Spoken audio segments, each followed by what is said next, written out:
జాతీయవాద జర్నలిజానికి అసలైన వేదిక నేషనలిస్ట్ హబ్ ని సబ్స్క్రైబ్ చేసుకోండి. నోటిఫికేషన్స్ కోసం బెల్ ఐకాన్ పై క్లిక్ చేయండి. జై ఫలస్తీన్, తక్బీర్, అల్లాహు అక్బర్.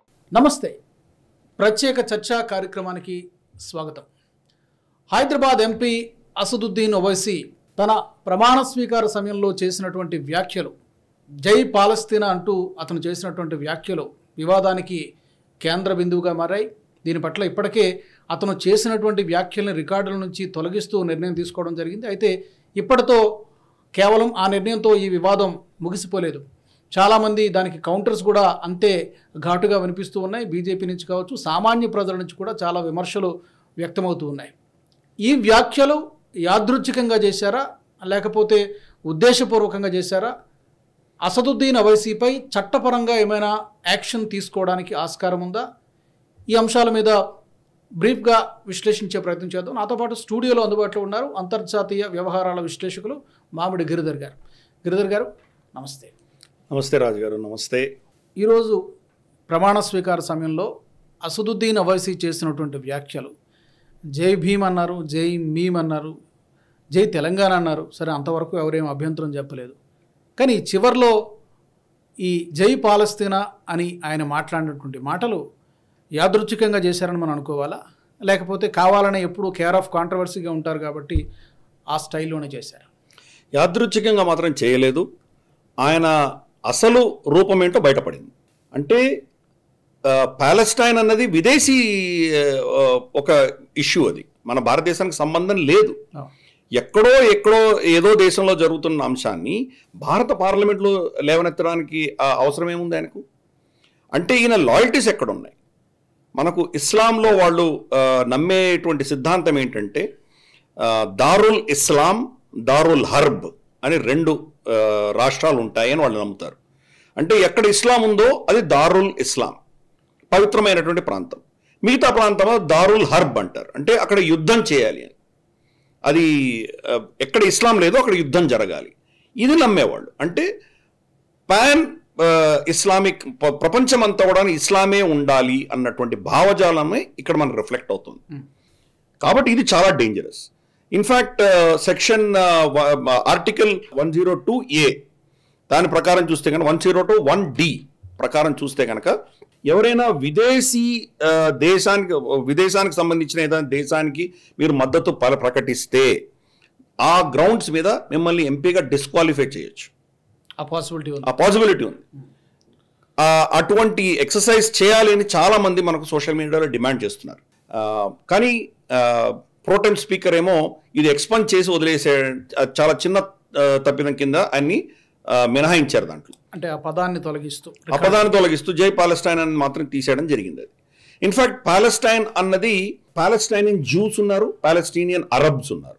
ఇప్పుడు పాలెస్టైన్ అన్న పదం ముస్లిమ్స్కి మాత్రమే వర్తింపజేసేలాగా చేస్తున్నారు. కానీ చరిత్రలో వెళ్తే కనుక 1946, 47 ఆ ప్రాంతం కంటే ముందర మనం చూస్తే కనుక పాలెస్టైన్ అన్నది ఒక భూభాగం, అది ఒక వ్యక్తికి సంబంధించింది కాదు. అయినా దాన్ని ఇస్లామీకరణ చేసి అది ఇస్లాంకి సపోర్ట్ చేస్తూ మాట్లాడుతున్నారంటే ఎంత దౌర్భాగ్యమైన పరిస్థితి ఇది. మరి ఈయన అదే ఓవైసీ మరి మన హిందువులు పాకిస్తాన్లో కానీ బంగ్లాదేశ్లో కానీ వాళ్ళంతా దారుణంగా కిరాతకంగా వాళ్ళని హింసిస్తుంటే దాని గురించి ఈయన ఎందుకు మాట్లాడు? అంటే ఈయన లాయల్టీస్ ఎక్కడున్నాయో అర్థం చేసుకోవచ్చు. ఇస్లాం కీలకం, ఇస్లామిక్ దేశాలు ఈయనకు ముఖ్యము, భారతదేశం కంటే కూడా అవి చాలా ముఖ్యం. ఇదే ఓవైసీ భారత్ మాతాకి జై నేను అనను అని చెప్పి చాలా స్పష్టంగా చెప్పినటువంటి వ్యక్తి. వందే మాతరం అన్నటువంటి పాటను నేను పాడను, నా మీద కత్తి పెట్టినా నేను మాడను అన్నటువంటి వ్యక్తి. మరి జై పాలెస్టైన్ ఎందుకు అన్నాడు ఆయన? అంటే వీళ్ళ భావజాలం ఏంటో అర్థం చేసుకోవచ్చు. వీళ్ళ లాయల్టీ, వీళ్ళ శ్రద్ధ, భక్తి ఈ దేశం పట్ల లేదు, ప్రపంచవ్యాప్తంగా ఉన్న ఇస్లాం ముస్లిం దేశాల పట్ల ఉన్నదని చాలా స్పష్టంగా అర్థమవుతుంది. ఇక్కడ హైదరాబాద్లో ముస్లిం తప్ప ఇంక హిందువులు లేరా? అంటే అతను ముస్లింల మాత్రమే ప్రతినిధిగా ఉన్నాడా, మిగతా వాళ్ళకి ఎవరు ప్రతినిధి కాదా? ఇది అర్థం చేసుకోవాలి. ఇదే వ్యక్తి ఓవైసీ తెలంగాణ ఫార్మేషన్ అప్పుడు రాయల తెలంగాణ కావాలి అనడము, లేదా తెలంగాణ అసలు వద్దు అనడము, ఉమ్మడి రాష్ట్రమే ఉండాలనడం, ఇటువంటి డిమాండ్స్ అన్ని పెట్టినటువంటి వ్యక్తి ఈరోజు జై తెలంగాణ అంటున్నాడు. అంటే ఇది ఎంత ఒక విధమైనటువంటి హిపోక్రసీ మనం చూడవచ్చు. కుట్రపూరితమైనటువంటి నిర్ణయం ఇది, దేశానికి వ్యతిరేకమైనటువంటి ఇది స్టేట్మెంట్ కింద భావించాలి. సరే, పార్లమెంట్లో ఆయన స్టేట్మెంట్ ఇచ్చాడు కాబట్టి పార్లమెంట్లో జరిగిన దానికి బయట కోర్టులో అధికారం లేదు వాళ్లకు. ఆ నిర్ణయం ఏం చేసినా కానీ అక్కడ ఉన్నటువంటి స్పీకర్ చేయాలి. ఆయన చాలా సింపుల్గా ఎక్స్పంజ్ చేసి దీన్ని మొత్తం ఆ పదాలను తీసేసి ఆయనకు ఒక విధమైనటువంటి చాలా అద్భుతమైనటువంటి ఊరట కల్పించడమే కాదు, ఆయనకు యాక్చువల్గా ఆయన చేసిన దానికి సమర్థించినట్టు అవుతుంది. ఎందుకంటే ఇది వైరల్ అయిపోయింది, అందరికీ తెలిసిపోయింది. కాబట్టి ఆయన ఏది అచీవ్ చేయదలుచుకున్నారో అది అచీవ్ అయిపోయింది. దానికి ఏమీ ఆయనకు పనిష్మెంట్ లేకుండా, ఆయనకి ఎటువంటి ఆయన మీద శిక్ష లేకుండా హాయిగా తప్పించుకున్నాడు. ఆయన శిక్ష అంటూ ఉండింటే కనుక మళ్ళీ అది రిపీట్ చేయడానికి 10 సార్లు ఆలోచించి ఉండేవాడు. ఇప్పుడు పూర్తి స్థాయి ఇతను ప్రోటెం స్పీకర్ మాత్రమే. పూర్తి స్థాయి స్పీకర్ నియమించబడిన తర్వాత అతను మళ్ళీ రివ్యూ చేసి చట్టపరంగా లేకపోతే ఏం యాక్షన్ తీసుకోవాలో తీసుకునే అవకాశం ఉందా, లేకపోతే ఆల్రెడీ రికార్డులను తొలగించేశారు కాబట్టి ఈ ఎపిసోడ్ ఇంతటితో క్లోజ్ అయినట్టేనా? తీసేశారు కాబట్టి బహుశా అది జరగకపోవచ్చు నేను అనుకుంటున్నాను. ఎందుకంటే రికార్డులో ఆల్రెడీ లేదు. అది కొత్త స్పీకర్ వచ్చిన తర్వాత మరి ఆ రికార్డులో లేని దాన్ని ఆయన ఎలా దాన్ని పరిగణలో తీసుకు మాట్లాడడం అందరూ చూశారు కదా, చూసుండొచ్చు. దాని ఎక్స్పెంజ్ అయిపోయింది కదా, అది రికార్డ్స్ లేదు కాబట్టి ఆయన చేస్తారని నేను అనుకోను. ఒకవేళ చేయదలుచుకుంటే ఆయనకు అధికారాలు ఉన్నాయి. ఇది ఎక్స్పెంజ్ కాదు, నేను యాక్షన్ తీసుకోదలుచుకున్నాను ఆయన నిర్ణయిస్తే కానీ అది కూడా చేసే అధికారాలు ఆయనకున్నాయి. రేపటి రోజు అమృత్ పాల్ సింగ్ని కనుక ఇదే పరిస్థితుల్లో అతను కూడా ప్రమాణ స్వీకారం చేసి జై ఖలిస్తాన్ అంటే మనం ఒప్పుకుంటామా? జై ఖలిస్తాన్ అనొచ్చు, జై పాకిస్తాన్ ఇంకో ఏదైనా అనొచ్చు. మరి అటువంటిప్పుడు మన పరిస్థితి ఏంటి? మన దేశం లోపల మీరు ఏమైనా మాట్లాడండి, దేశం బయట మీరు మాట్లాడితేనే ఇబ్బందులు వస్తాయి. జై భీమ్ అనండి, నీమ్ అనండి, మీ ఇష్టం ఏం మాట్లాడతారో అనండి. ఫర్ ఇన్స్టెన్స్ జై హిందూ రాష్ట్రానికి కొంతమంది అన్నారు, జై హెడ్గేవార్ అన్నారు, జై వీర్ సావర్కర్ అని, మీ ఇష్టం ఏమన్నానండి. భారతదేశానికి సంబంధించి మీ ఇష్టం, మీరు దేనికి జయకారాలు చెప్తారో చెప్పొచ్చు. ఇన్ఫాక్ట్ అది కూడా చేయడానికి వీల్లేదు. రూల్స్ ప్రకారం మీరు ఒక్క ప్రమాణ స్వీకారం చేసి దిగి సంతకం పెట్టి రావాల్సింది మాత్రమే. సరే, ఇంక పార్లమెంట్లో ఎవరిని ఆపలేరు, దానికి మనం ఏం చెప్పలేం. జై మోదీ అని ఒక బీజేపీ అనడం ఇవన్నీ చూసాం మనం. సో అది దేశంలో సంబంధించినటువంటి విషయాలకు మాత్రం మనకు పెద్దగా మనం ఆక్షేపణ చెప్పాల్సింది ఏం లేదు. కానీ దేశానికి బయట ఉన్నటువంటి దేశాలకు, మన దేశానికి బయట ఉన్నటువంటి శక్తులకు వత్తాసు పలిగేటువంటి ఈ సంస్కృతిని చాలా డేంజరస్, ఇది మనం అర్థం చేసుకోవాలి. ఈరోజు ఇంజనీర్ రషీద్ కనుక ప్రమాణ స్వీకారం చేస్తే అతను బారాముల్లా నుంచి గెలిచాడు. అతను వేర్పాటువాది, ఎన్ఐఏ కస్టడీలో ఉన్నాడు. అతను ఎటువంటి భాష మాట్లాడుతాడో మనకు తెలియదు. ఆజాద్ కశ్మీర్ అన్నాడు అనుకోండి, మరి పరిస్థితి ఏంటి? ఇండియన్ పార్లమెంట్ మెసేజ్ ఇస్తుందని చూడాలి. ఎటువంటి మెసేజ్ వెళ్తుంది అది? ఇటువంటి వాళ్ళని కఠినంగా శిక్షించాలి. శిక్షించకుండా జస్ట్ ఎక్స్పెండ్ చేసి వదిలేయడం అనేది చాలా తప్పది. చాలా సింపుల్గా అతన్ని ఈ గడ్డు పరిస్థితి నుంచి తప్పించడం అనేది జరిగింది. మనం అందరం కూడాను రాబోయే స్పీకర్ ఓం బిర్లా గారు ఎవరైతే టేక్ ఓవర్ చేయబోతున్నారో బహుశా దీన్ని మళ్ళీ దాన్ని టేకప్ చేసి దీనికి ఏదో కఠినమైన శిక్ష విధించాలి. అంతకంటే ముందర ఆయన క్షమాపణ చెప్పమని అడగాలి, సభాముఖంగా క్షమాపణ చెప్పమని అడగాలి. చెప్పకపోతే ఇదే పంథాలో వెళ్తే ఆయన సస్పెండ్ కూడా చేయాలి. ఎంపీ సభ్యత్వాన్ని కూడా సస్పెండ్ చేయడానికి కూడా వెనకాడరాదు. అయితే మీరు అన్నారు ఇప్పటికి రికార్డుల నుంచి తొలగించేశారు కాబట్టి ఇంకా ఫర్దర్గా యాక్షన్ ఉండకపోవచ్చు అని. కానీ గతంలో మనం చూసాం రాహుల్ గాంధీ మీద అతను ఎప్పుడో మాట్లాడినటువంటి మాటలు, మోదీ ఇంటి పేరు గల వాళ్ళందరూ కూడా దొంగలే అయినటువంటి, నాకు తెలిసి ఇంచుమించు అదే మాట్లాడినట్టుగా ఉన్నారు. దాంతో అతను సభ్యత్వాన్ని కోల్పోవాల్సి వచ్చింది. తర్వాత మళ్ళీ కొన్ని నెలల తర్వాత, రోజుల తర్వాత మళ్ళీ అతనికి ఎక్స్ప్లెనేషన్ ఇచ్చిన తర్వాత తిరిగి ఇవ్వడం జరిగింది. అలాగే అరుంధతి రాయ్ విషయంలో కూడా మనం చూసాం. ఎప్పుడు 2010లో చేసినటువంటి వ్యాఖ్యలు, అప్పుడు కూడా కేసు నమోదైంది. బట్ ఇప్పుడు రీసెంట్గా మళ్ళీ ఆ అంశాన్ని లెఫ్టినెంట్ గవర్నర్ ఆదేశాలు జారీ చేయడం చూసాం. సో కాబట్టి అలాగే ఇప్పుడు వచ్చినటువంటి స్పీకర్ కూడా ఎందుకు మళ్ళీ తిరిగి దాన్ని రివ్యూ చేసి యాక్షన్ ఎందుకు తీసుకోకూడదు? అంటే దీనిలో కీలకమైనది ఏంటంటే రాహుల్ గాంధీ స్టేట్మెంట్ కానీ, అరుంధతి రాయ్ ఆఫ్ కోర్స్ ఆవిడ ఎంపీ కూడా కాదు, బయట చేశారు. అసదుద్దీన్ చేసినటువంటి కామెంట్ ఏదైతే ఉందో అది పార్లమెంట్లో చేశాడు ఆయన. కాబట్టి ఫండమెంటల్ డిఫరెన్స్. పార్లమెంట్లో ఉన్నదానికి కోర్టుల అధీనం ఉండదు, కోర్టులు దాని మీద ఎటువంటి చర్యలు తీసుకోలేవు. స్పీకర్ రాహుల్ గాంధీ యాక్చువల్గా ఆ కేసు నుంచి బయటికి రాలేదు. ఈ ఫస్ట్ విషయం అర్థం చేసుకోవాలి. అతని మీద జైలు శిక్ష ఏదైతే విధించబడిందో ఆ జడ్జిమెంట్ని సస్పెండ్ చేశారు, డిస్మిస్ చేయలేదు. కాబట్టి మళ్ళీ దాని మీద చట్టరీత్యా మళ్ళీ హైకోర్టులోనో తర్వాత సుప్రీంకోర్టులోనో చర్చలు జరుగుతాయి. అక్కడ హియరింగ్ జరుగుతుంది. హియరింగ్ అయిన తర్వాత ఫైనల్గా ఆయన మీద ఎటువంటి జడ్జిమెంట్ వస్తుందో మనకు తెలియదు. ఎటువంటి శిక్ష వేస్తారో తెలియదు. అది ఆ నిర్ణయం చేసేంత వరకు ఈ లోవర్ కోర్టు ఇచ్చిన జడ్జిమెంట్ సస్పెండ్ చేస్తున్నాం అన్నారు అంతే. కాబట్టి ఆయన ఏం తప్పు పరిస్థితి నుంచి బయట తప్పుకోలేదు. ఆయన సస్పెండ్ చేశారు కాబట్టి ఆయన మా సభ్యత్వం మళ్ళీ రెస్టోర్ అయింది. జైలు శిక్ష నుంచి లేదు కాబట్టి, జైలు శిక్ష లేదు కాబట్టి మళ్ళీ రెస్టోర్ చేయడం జరిగింది. రేపటి రోజు హైకోర్టు దాన్ని బలపరిచిందంటే మళ్ళీ ఆయన జైలు శిక్ష వస్తుంది. అప్పుడు మళ్ళీ ఆయన సభ్యత్వం పోతుంది. బహుశా సుప్రీంకోర్టుకు వెళ్ళి మళ్ళీ ఆయన ఏదో బెయిల్ తెచ్చుకోవచ్చు, సస్పెన్షన్ తెచ్చుకోవచ్చు. సో ఫైనల్గా సుప్రీంకోర్టు దాకా వెళ్ళేంత వరకు కూడా ఈ సభ్యత్వం పోవడము రావడం ఇటు జరగచ్చు. అల్టిమేట్గా సుప్రీంకోర్టు ఏం నిర్ణయిస్తుందో దాన్ని బట్టి ఆయన సభ్యత్వం పర్మనెంట్గా ఉంటుందా, సస్పెండ్ అవుతాడనేది అప్పుడు నిర్ణయం అవుతుంది. కానీ ఓవైసీకి మాత్రం పార్లమెంట్లో చెప్పాడు కాబట్టి ఆయనకు ఇక్కడి నుంచి తప్పించుకోవచ్చు. పార్లమెంట్లో మహువా మొయిత్రి కూడా చాలా అతి అసభ్యకరమైనటువంటి, చాలా నిజంగా చెప్పాలంటే కానీ ఎవరు కూడాను పబ్లిక్లో మాట్లాడినటువంటి మాటలు ఆవిడ మాట్లాడింది. దానికి సస్పెండ్ చేయవలసింది ఆవిడని, కానీ ఆవిడకి అక్కడ కూడా వేటు పడలేదు. కాబట్టి పార్లమెంట్లో ఆచితూచి వ్యవహరించాలి, మర్యాద అన్నది మెయింటైన్ చేయాలి, ఎదుటి వ్యక్తి పట్ల గౌరవం ఉండాలి. మీకు విభేదాలు ఉండవచ్చు, కానీ ఆ విభేదాలని మీరు వైషమ్యాలకు తీసుకెళ్ళకూడదు, వ్యక్తిగతమైన దూషణలు ఉండకూడదు. అది ఎప్పుడైతే దిగుతారో పార్లమెంట్ స్పీకర్, లోక్సభ స్పీకర్ కావచ్చు లేదా రాజ్యసభ స్పీకర్ కావచ్చు, వీళ్ళు కఠినమైన చర్యలు తీసుకోవాలి. గతంలో తీసుకోకపోవడం వల్ల వీళ్ళకి ఎంత ధైర్యం వచ్చింది. మనకు టీఎన్ శేషన్ రానంత వరకు కూడా ఎలక్షన్లో ఎలా ఫ్రాడ్స్ జరిగాయో మనం చూసాం. మనం బ్యాలెట్ పేపర్లు గుద్ది దాంట్లో వేయడం మొదలుపెట్టారు. ఎప్పుడైతే ఆయన సెక్రటరీలని, కలెక్టర్లని, పోలీసు అధికారులని కూడా జైల్లో పెట్టడం మొదలుపెట్టాడు ఆయన, అప్పుడు మనకు ఎలక్టోరల్ రిఫార్మ్స్ వచ్చినాయి.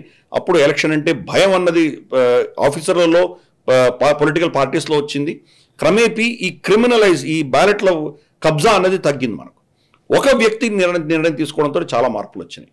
అలాగే ఈ స్పీకర్లు కూడా నిర్ణయం తీసుకోవాలి అని మనం వాళ్ళని కోరుదాం. మనం వీళ్ళ పట్ల ఇటువంటి భారత వ్యతిరేకమైనటువంటి శక్తులు లేదా అసభ్యకరంగా మాట్లాడుతున్న వాళ్లకు వ్యతిరేకంగా కఠినమైన డెసిషన్స్ తీసుకుంటేనే రాబోయే రోజుల్లో దీన్ని మనం ఆపగలం. లేకపోతే ఇది ఎంతవరకు వెళుతుందో మనం చెప్పలేం. రేపు పొద్దున జై ఖలిస్తాన్ అనొచ్చు, జై పాకిస్తాన్ అనొచ్చు, ఇలాంటివి ఏవైనా అనొచ్చు.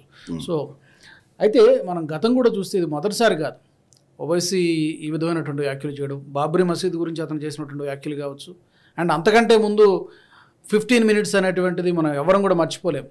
15 నిమిషాలు పోలీసులు కళ్ళు మూసుకుంటే ఏం చేస్తామో చూస్తామని చెప్పి అప్పుడు మాట్లాడినటువంటి మాటలు కూడా, దాని మీద కూడా ఎలాంటి యాక్షన్ తీసుకోలేదు, సరైనటువంటి ఆధారాలు లేవు అని చెప్పేసి కొట్టిపారేశారు. సో ఈ రిపీటెడ్గా జరుగుతూనే ఉన్నాయి.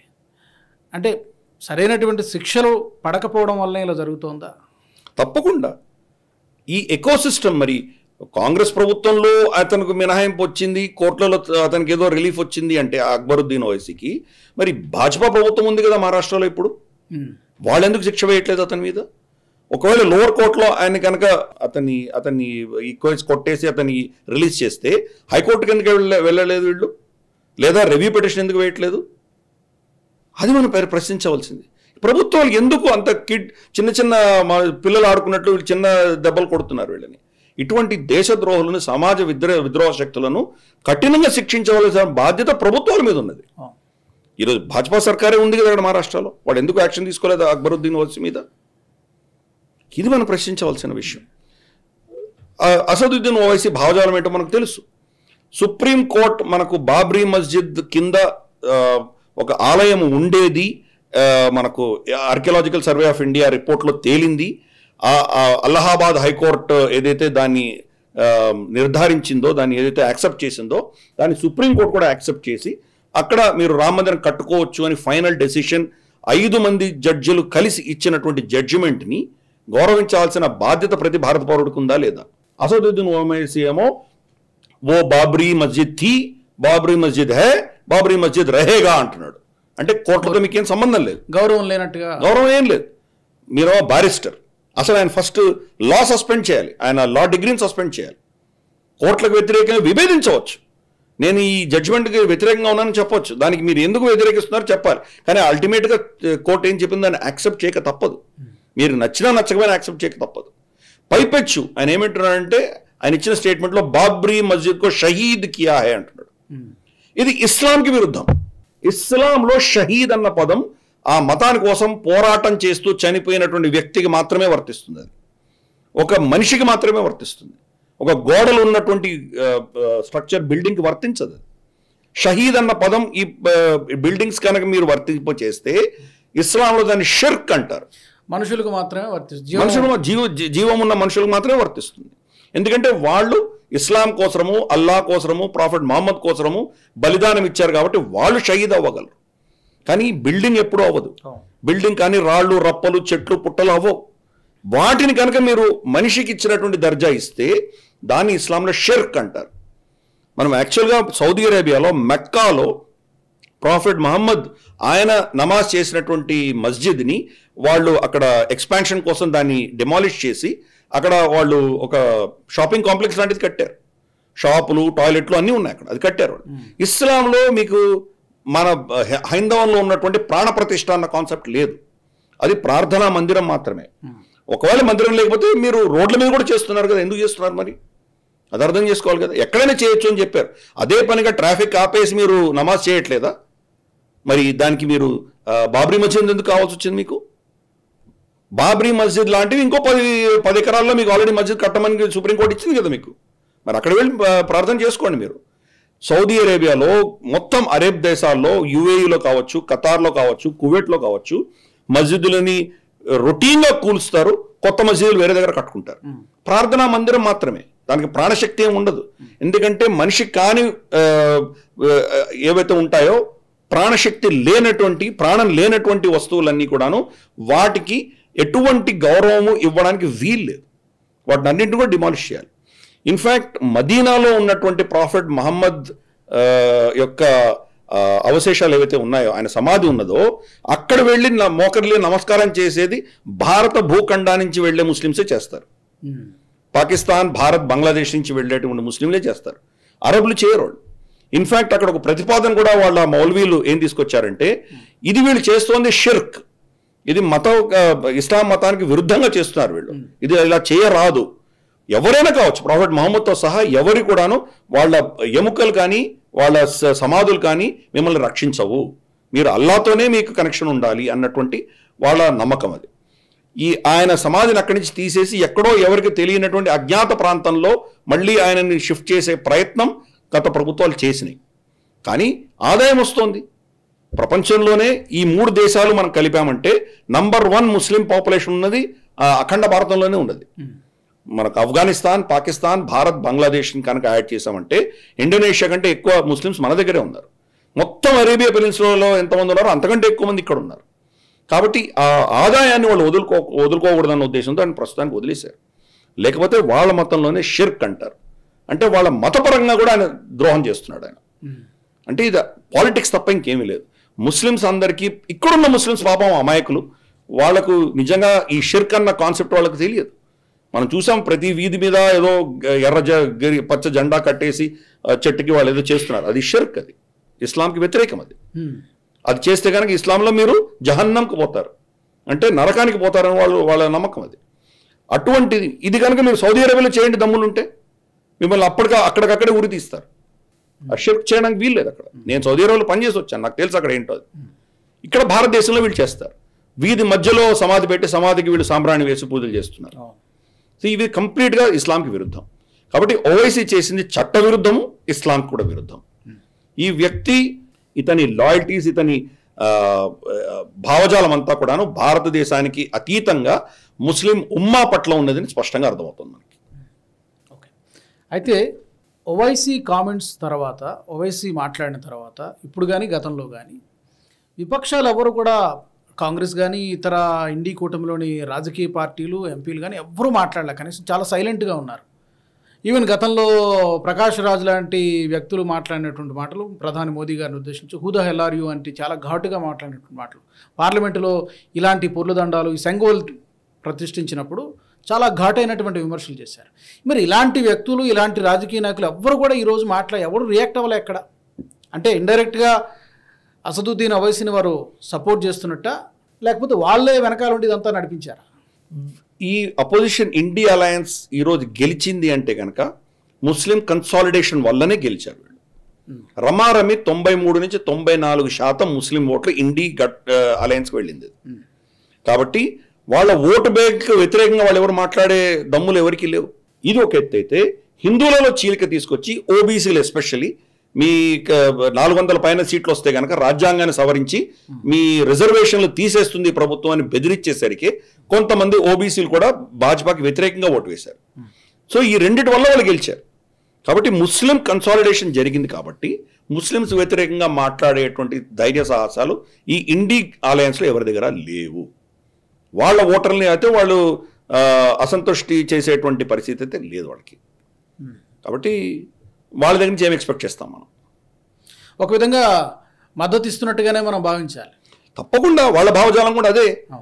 వాళ్ళ మొత్తం ఆలోచన దృక్పథం అంతా కూడాను వాళ్ళ ఓటర్లని ఎలా సంతోషం పెట్టాలి, వాళ్ళకి ఎలా మనం వాళ్ళని ఇంకా మనకు ఎక్కువ ఓట్లు వచ్చే దిశగా వాళ్ళని ఎలా మన దగ్గర ఉంచుకోవాలి అన్న దిశగానే వాళ్ళ ఆలోచన దృక్పథం అంతా ఉంటుంది. కాబట్టి తప్పకుండా ఆ దిశగా ఎవరు మాట్లాడినా దాన్ని వీళ్ళు సమర్థిస్తూనే ఉంటారు. కాబట్టి దాంట్లో పెద్ద ఆశ్చర్యపడాల్సిన విషయం ఏం లేదు. వీళ్ళ ఎలక్షన్ రాహుల్ గాంధీ వయనాడుకి ఎందుకు వెళ్ళాడు? ఆయన ఫస్ట్ అమేఠీ నుంచి లాస్ట్ టైం ఓడిపోయినప్పుడు వయనాడుకి వెళ్ళాడు. ఈసారి కూడా వయనాడు వెళ్ళాడు. వయనాడు ఓటర్లని ఆయన మభ్యపెట్టాడు. మళ్ళీ నేను రాయ్బరేలీకి వెళ్తున్నాను వాళ్ళకి చెప్పలేదు. చెప్పకుండా వయనాడులో గెలిచిన తర్వాత ఈ ఎలక్షన్స్ అయిపోయిన తర్వాత వయనాడులో ఆయన కంటెస్ట్ చేశాడని. వయనాడు ఎందుకు వెళ్ళాడు ఆయన? వయనాడుకి ఆయనకి ఏం కనెక్షన్? వయనాడు అంటే ఏంటో ఆయన మ్యాప్ చూపిస్తే ఆయన చూపించగలరు ఎక్కడుందో వయనాడు అని. అక్కడ ఎందుకు వెళ్ళాడు ఆయన? ఎందుకంటే ముస్లిం మెజారిటీ. ఇప్పుడు వదిలేస్తున్నాడు, చెల్లెలకి ఇస్తున్నాడు ఆయన, ప్రియాంక వడ్రాకి ఇస్తున్నాడు ఆయన. అంటే ఏంటది? ముస్లింల మెజారిటీ వల్లనే కాంగ్రెస్ ఈరోజు నిలబడింది అని స్పష్టంగా అర్థం. సీట్లు పెరగడానికి కూడా బహుశా అదే ప్రధాన కారణం కావచ్చు. గతంలో ముస్లిం ఓట్ స్ప్లిట్ అయిపోయింది. ఎస్పీ, బిఎస్పీ, కాంగ్రెస్ మధ్యలో చీలిక వల్ల వాళ్ళు నష్టపోయారు. ఈసారి చీలికుండా కంప్లీట్గా ఇండి గఠబంధన్కే పడ్డాయి ఓట్లు. అది ఒకటి. రెండవది, నేను చెప్పినట్లు ఈ ఫేక్ నరేటివ్ తోటి మనకు ఇజ్రాయెల్లో ఉన్నటువంటి కంపెనీ దగ్గర నుంచి వీళ్ళు ఆర్టిఫిషియల్ ఇంటెలిజెన్స్ వాడుకుని, ఆ కంపెనీ చెప్పింది, చాట్ జీపీటీకి సంబంధించిన కంపెనీ ఓపెన్గా చెప్పింది, మా ప్లాట్ఫామ్ వాడుకున్నారు వీళ్ళు, బీజేపీకి వ్యతిరేకంగా వీళ్ళు చాలా నెగిటివ్ క్యాంపెయిన్ చేశారని చెప్పారు వాళ్ళు. ఇది ఆల్రెడీ చాలా కాలం నుంచి వాళ్ళు ప్లాన్ చేశారు. ఫర్ ఇన్స్టెన్స్ లాస్ట్ పార్లమెంట్ సెషన్లోనే రాహుల్ గాంధీ ఓబీసీల గురించి ఆయన లేవనెత్తారు. ఎంతమంది మీ దగ్గర సెక్రటరీలు ఓబీసీలు ఉన్నారు అని మొదలుపెట్టాడు ఆయన. మరి వాళ్ళ ప్రభుత్వంలో నెహ్రూ గారు ఉన్నప్పుడు, ఇందిరాగాంధీ గారు అప్పుడు, రాజీవ్ గాంధీ గారు అప్పుడు, తర్వాత మన్మోహన్ సింగ్ హయాంలో ఎంతమంది ఓబీసీ సెక్రటరీలు ఉన్నారో అది కూడా చెప్పమనండి ఆయన. కానీ ఆ ఆఖరి నిమిషంలో ఓబీసీ అన్న కాన్సెప్ట్ తీసుకొచ్చాడు. ఎందుకు? ఇలా చెయ్యమని చెప్పి ఈ సోకాల్డ్ అనలిటిక్ కంపెనీస్ ఏవైతే ఉన్నాయో చెప్పడం జరిగింది ఆయనకి. అప్పటి నుంచి కూడా ఈ పాలిటిక్స్ చేస్తున్నారు.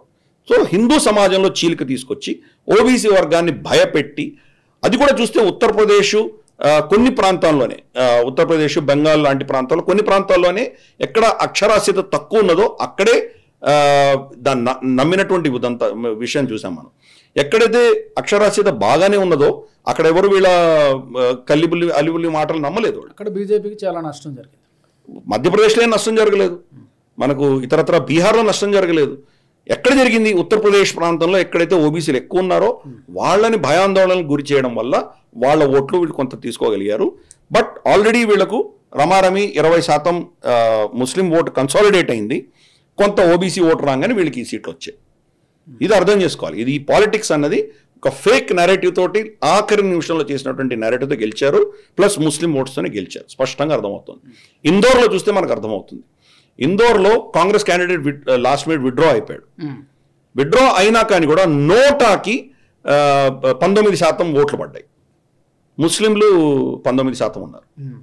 అంటే అక్కడ క్యాండిడేట్ లేకపోయినా బీజేపీని ఓడించాలి అని చెప్పి ముస్లిమ్స్ అందరూ నోటాకు ఓటేశారు. సో స్పష్టంగా అర్థమవుతుంది కన్సాలిడేషన్ ఎలా జరిగిందో. కాబట్టి ఆ అజెండాని ముందుకు తీసుకెళ్లే ప్రయత్నమే చేస్తున్నారు. అది భారతదేశంలో ఉన్న అజెండాకి మీరు పెట్టారంటే సరే, మీకు హక్కు ఉన్నది, మనకు రాజ్యాంగం కల్పించింది, మీరు ఏమైనా చేయండి, దానికి ఎవరు అబ్జెక్ట్ చేయరు. కానీ ఇది దాటి భారత సరిహద్దులు దాటి పాలెస్టైన్ని సమర్థిస్తోందంటే దాన్ని ఏమనాలి మనం? జై భారత్ అనడానికి నోరు రాదు, వందే మాత్రం పలకడానికి, ఆలపించడానికి నోరు రాదు, కానీ పాలస్తీనా గురించి మాట్లాడడానికి నోరు వచ్చింది. ఇది ఎక్కడ దేశభక్తి మరి అర్థం కాదు. సరే, ప్రమాణ స్వీకార కార్యక్రమాలు కొత్తగా ఎంపికైన వాళ్ళందరూ, గెలిచిన వాళ్ళందరూ చేశారు. 3 వ్యక్తులు మనం ఇంతకుముందు మాట్లాడడం లేదు, బట్ వేరియస్ మన ఛానల్లో ఈ డిస్కషన్స్లో వచ్చింది. అమృత్పాల్ సింగ్ కానీ, రషీద్ కానీ బారాముల్లా, అలాగే సరబ్జీత్ సింగ్ ఖల్సా, ఈ 3 కూడా ఇండిపెండెంట్లుగా పోటీ చేసి గెలిచారు.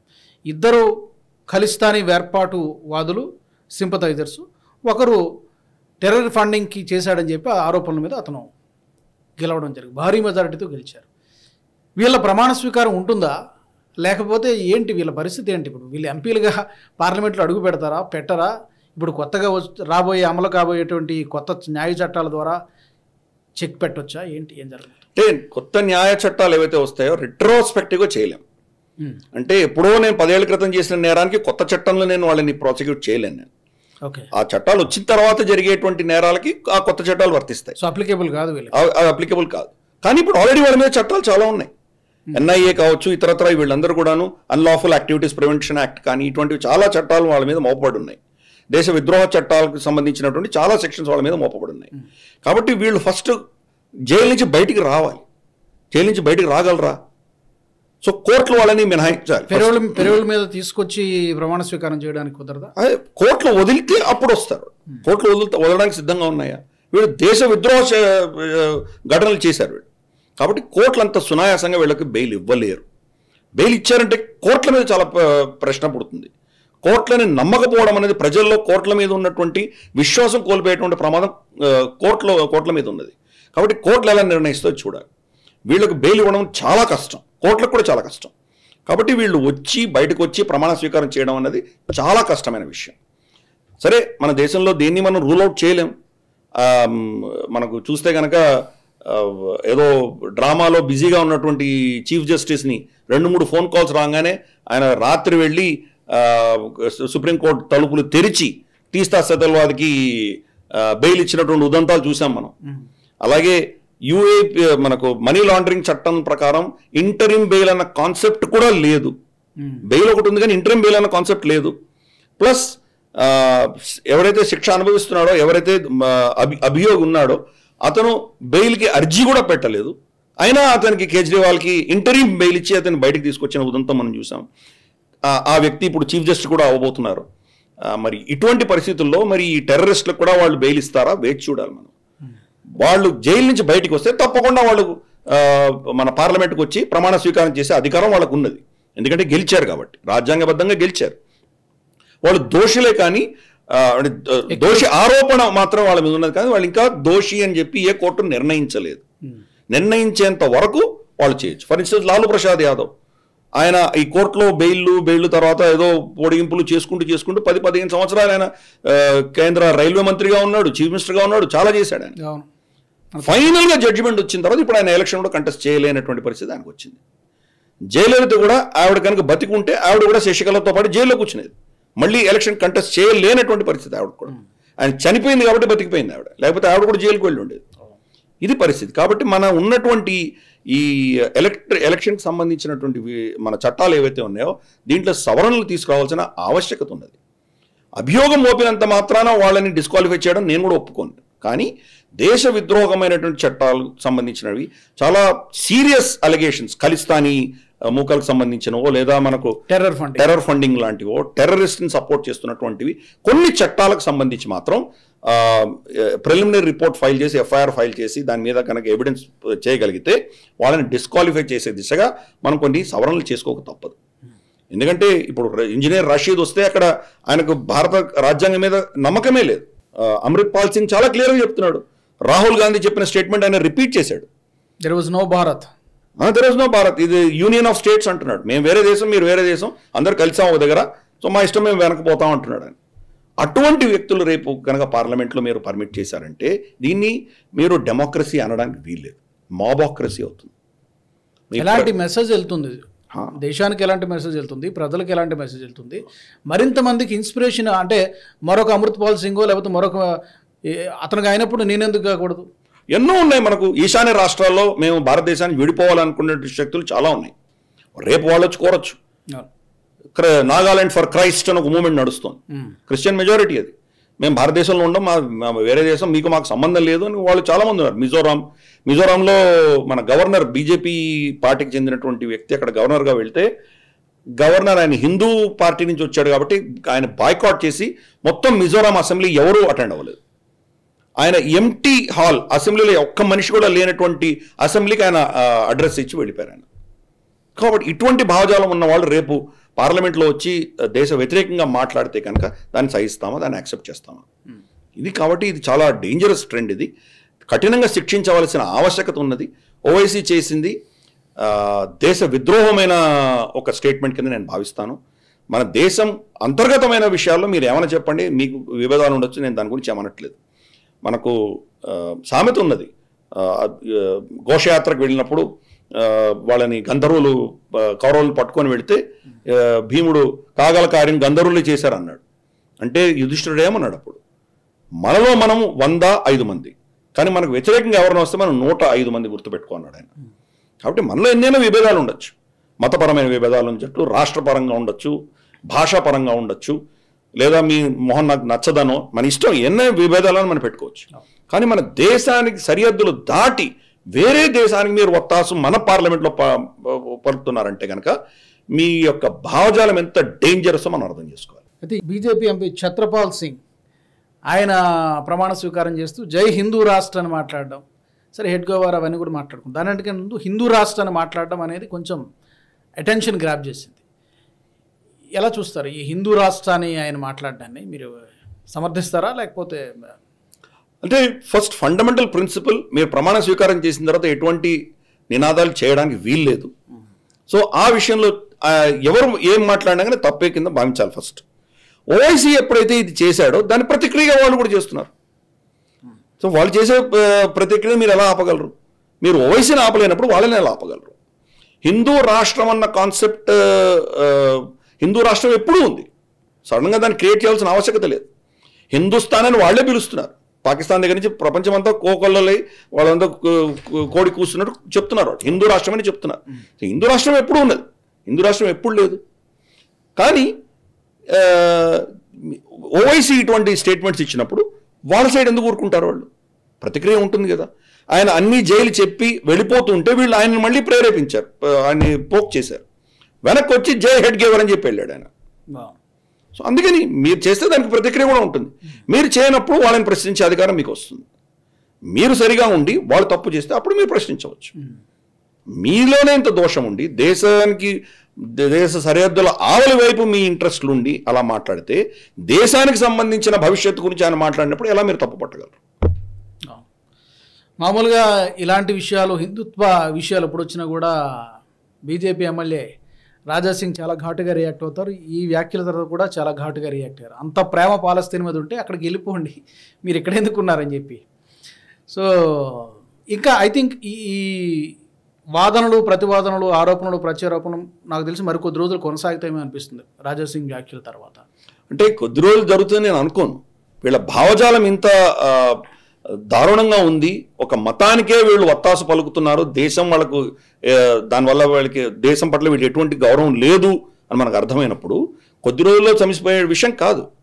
రేపు ఏ విషయం వచ్చినా దాంట్లో వీళ్ళ మత ఛాందసము, వీళ్ళ ఆలోచన దృక్పథము, దేశం బయట ఉన్నటువంటి ముస్లిం దేశాల పట్ల వీళ్ళకు ఉన్నటువంటి అభిమానం అందామా, ప్రేమ అందామా, దానిని మన దేశానికి వ్యతిరేకంగా వీళ్ళు మాట్లాడేటువంటి అవకాశాలు చాలా రాబోతాయి. అప్పుడు వీళ్ళ ప్రవర్తన ఎలా ఉంటుందో మనం చూడాలి.